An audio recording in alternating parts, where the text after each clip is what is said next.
Өкініш.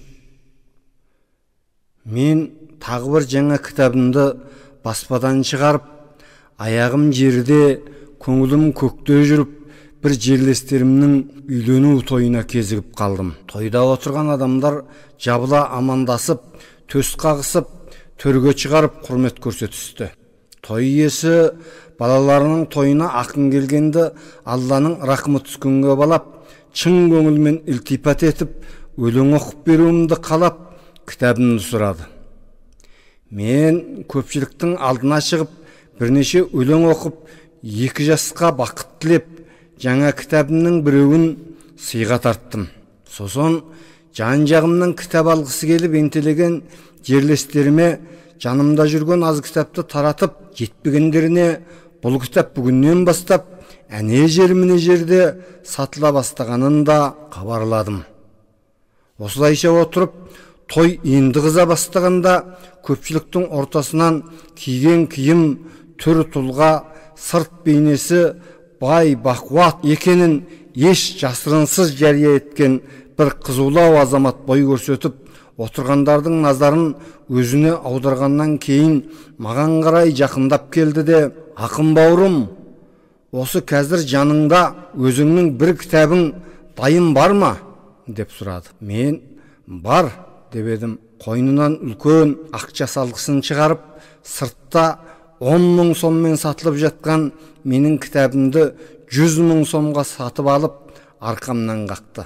Бұл қылықты көрген көпшілік ду қол шапалақ соғып, мені құттықтаумен бірге көркем туындыдан ақша аямаған ауқатты ағайды аспанға көтере қошеметтеп, қолпаштай бастады. Адамдардың осы пейіліне аса риза болған әлгі жігіт қолындағы арақ құйылған тостағанын жоғары көтеріп: "Көпшілікке рахмет, мен кітапты жақсы көрем. Бұл ештеме емес. Талғамы мол, тартымды кітап үшін бұдан да көп ақша жұмсауға болады әрине. Ал қазір мына ақын азаматты асықпай отырып әңгімелесу үшін үйіме шақырып тұрғанымды да айта кетейін. Сіз осы тойдан кейін біздің үйге қонақ болып қайтыңыз. Жарамды жақсы өлең үшін" деп тостағандағы арақты басына көтере тартып салды. Осыны естіген көпшілік одан әрмен қауқылдасып, әлгі ақылды жігітке рахмет айтып, тостаған түйістіре құшақтасып: "Міне жігіт деген, бай болсаң осындай болу керек. Өзі де текті жердің баласы ғой. Марқұм әкесі осындай адам еді, тартқан екен амалсыз. Аман жүрсін азамат" десіп, жан-жақтан шын қуанысып, қауқылдасып қалды. Той тарқардың алдында әлгі жігіт басқалардан бұрынырақ тұрып, той иелеріне иіліп: "Кешіріңіздер, мен енді құрметті қонағымды үйіме апарайын. Сіздерге көп рахмет. Алла жастарға бақыт берсін" деп 2 жасқа батасын жаудыра жүріп, мені шынтағымнан демеп, сыртқа шығарып, батыс жақтан келген бағалы қымбат машинасына отырғызып, үйіне апарды. Сосын ас піскенше асық ойна дегендей 2 қабат 8 бөлме Ақорда үйін тамашалатып көрсетіп шықты. Мен басында бұл азамат туралы 100 мың сомға кітап сатып алғанына қарағанда өте кітап құмар еді-ау. Үйі толған кітап болу керек деп ойлап, тезірек көруге асығып едім. Өкініштісі, қымбат асыл бұйымдарға сықысып тұрған оның 8 бөлме сарайында кітап тұрмақ, кітаптың иісі де жоқ болып шықты. Аздап сыр тартып көріп едім, асып төгілген ақшасын неге жұмсарын білмей жүрген қалтасы қалың мына жігіт өмірінде бірде-бір кітаптың бетін ашып көрмеген шығар деген ой келді. Осылай ойлаған мен: "Сіз кітап көп оқитын шығарсыз?" деп сұрап едім.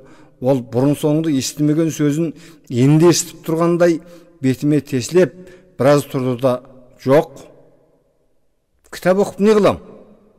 Адам ақша табу үшін өмір сүрмей ме, бауырым? Мен ақша дегенді қап-қабымен табамын. Осы жетпей ме?" деді ызасы келгендей. Одан әрі ештеме сұрағам жоқ. Қарадай зықым кетіп, тезірек табанымды жалтыратпасам, темір торға қамалып қалатындай асыға бастадым.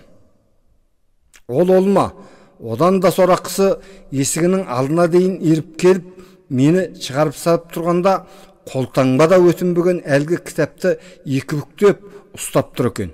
Осыны көрген менің көңіліме аса қымбат бағаға сатылып кеткен кішкентай кітапчам қатты қысымнан шыға алмай, көзінің жасын көл етіп, «Әке, мені мына тамақ дүниесінен құтқара көріңіз», деп бар чамасынша айғайлап, жылап, тыпырлап жатқандай сезілді. Амал қанша, мен ештеме ете алмадым. Сол үйден шығып, мұңарқалап, үнсіз аяңдап бара жатқанымда, бұрын соңды көрмеген, тілінде түсіне бермейтін сырт елінің бөтен жігітіне жанымдай аялаған жалғыз қызымды күшпен байлап беріп, шырылдатып, жылатып, тастап кетіп бара жатқандай күйде болдым. Әңгімені жазып оқыған Байит Қабанұлы.